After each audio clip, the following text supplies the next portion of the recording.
clone effect gamit ng iyong phone. Tuturo ko sa iyo gamit ang CapCut. Tara! Una, mag-record muna ng video. Importante, dapat hindi gumagalaw ang camera. Ayan, konting acting. Ayan, para sa pangalawang clip. Okay, tapos na.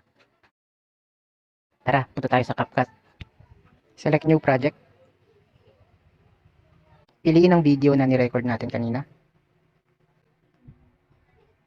Ayan, pwede nyo i-scroll pakaliwa. Hanapin natin kung saan tayo magsisimula. Ayan, pag nahanap nyo na kung saan kayo magsisimula, itap nyo lang yung video and then hanapin yung split. Pagkatapos burahin natin yung nasa unahan. Pagkatapos ay hanapin naman natin kung saan natin gusto matapos ang unang clip. At select split. Hanapin naman natin kung saan nyo gusto magsimula yung pangalawang clip. Ayan. Pag napili nyo na, select split. At i-delete natin yung nasa unahan.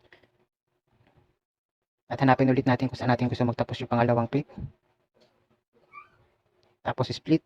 Then i-delete natin yung nasa dulo. Ayan, meron na tayong clip 1 at clip 2. I-tap natin ang clip 2. Hanapin natin ang overlay. Ayan, bumaba na yung pangalawang clip. I-drag natin siya. Pindutin ng matagal at iusog natin papunta sa unahan ng video. Pagpantahin natin yung dalawang video. Kapag pantay na ang dalawang video, hanapin natin ang mask. Piliin natin yung horizontal at iikot natin hanggang sa makita na yung clip 1 at ang clip 2. So para magkasabay yung video, kayo na bahala mag-adjust. Iusog-usog nyo na lang. Kung di pa rin pantay, pwede nyong ipindutin yung isang clip at i-cut yung unahan ng video para magsabay. Kayo na bahala, diskartehan nyo na lang.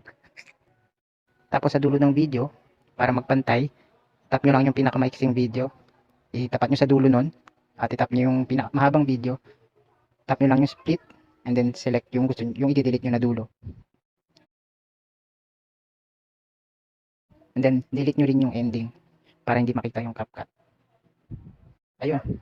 Katapos, select nyo lang yung frame sa pinakamataas, tapos tap ang save. Tapos na. At ito na ang resulta.